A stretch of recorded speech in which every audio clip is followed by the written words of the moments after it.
This is KUGAN CASSIUS for IFL TV, proudly sponsored by Everlast. We're at Newlands Gym here in Essex. I'm delighted to be joined by Nina Hughes. She don't like doing interviews though, do you, Nina? Don't. You don't have to hold that, don't worry. You haven't got to hold that, I'll hold it. Okay. How are you? I'm good, thank you. How are you? Wonderful. So your training session is just about to start. I've just obviously tried to kind of nab you before you've begun. But had your professional debut now, out the way, all about Feb 11 now, back at York Hall. Yes, excited to go out again on such a good card, so can't wait. Training starts now. Absolutely. Danny Dignam obviously headlines against Grant Dennis. Just going back to your professional debut, just in general, what was your kind of take from it?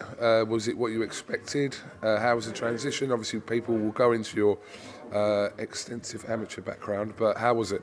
It couldn't have gone better really. It did definitely go into plan. I enjoyed it. I was a bit nervous about first time boxing without a head guard, but it was fine. It was good.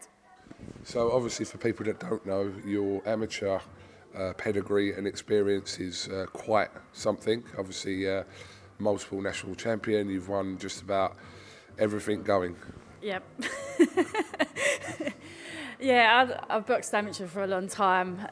Never did think I'd turn pro, but seeing how women's boxing's taken off the pro, I could not give it a go. I boxed for GB years ago, won several national titles, so this is definitely the next step. There's a lot of people in boxing that kind of, I've spoke to, that kind of tag you as kind of boxing's like kind of best kept secret at the moment, even though you've had one fight, but they believe that you're definitely kind of one of the fighters, especially in your weight category, to watch out for. So that's encouraging. Yeah, definitely encouraging. It's nice to hear all the good comments, especially after my pro debut. I do believe that if given the right opportunities, I can win titles. So hopefully I get them. It's a star-studded lineup in your weight category as you move on. I've just had a chat with your coach Kev about it, and there's a lot of kind of names that have emerged over the last couple of years, like Savelli Scotney and obviously Ebanie Bridges. Even she's over in Australia, she does fight over here. All these kind of fighters are people that one day are going to be a target for them or a target for you. Yeah, it's definitely an exciting division to be in at the moment. It's one of the most popular ones, so hopefully I can get the big fights. One of the first questions I asked you before we started this interview, I said, are you a swayer? As in the interview, do you sway? And you went, no, you've swayed all the way through it. God. Obviously, we know in women's boxing that you can get fast-tracked very quickly, just with the kind of, definitely not the lack of talent, but the lack of kind of numbers in various weight categories. You could be fighting for a world title in no time. But how quickly do you want to be moved, and how quickly do you think you'll be moved? I want to be moved as quick as possible, really. I think my amateur background puts me in good stead to be moved quickly. I've had the first one out the way. Hopefully I'll do an 8-rounder next, and then I think I'll be ready. So I'm going to just talk about some of the girls. Obviously, people like kind of Ellie Scotney, and we talked about Ebanie Bridges, that they've not had that many fights as professionals.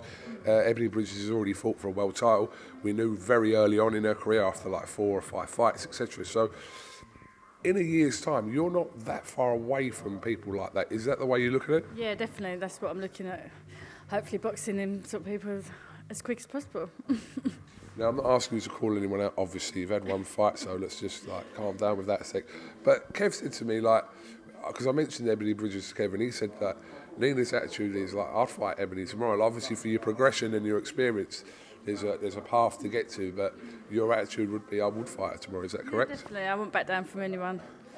So whoever's put in front of me, whoever they say I should fight, I'll listen to them. That's what'll happen.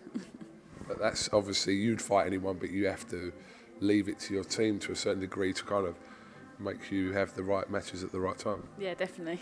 I trust my team, so we'll see what happens. You've swayed even more. Don't worry about it, it's fine. Because next time you'll watch it back and you won't do it. It's fine. It's all right. It's good. Right, you're out Feb 11, like I said, live on IFL TV at York Hall. So have you got anything else you'd like to add before we finish? You might want to thank someone. You might have a sponsor you want to thank. I just want to thank all my sponsors, thank my coach, thank everyone that's helped me out. I couldn't do it without them, so thank you. Nina Hughes, thank you very much for talking to IFL TV, and we'll catch up with you ahead of Feb 11 next year. Hope you have a great Christmas. Thank you. Cheers.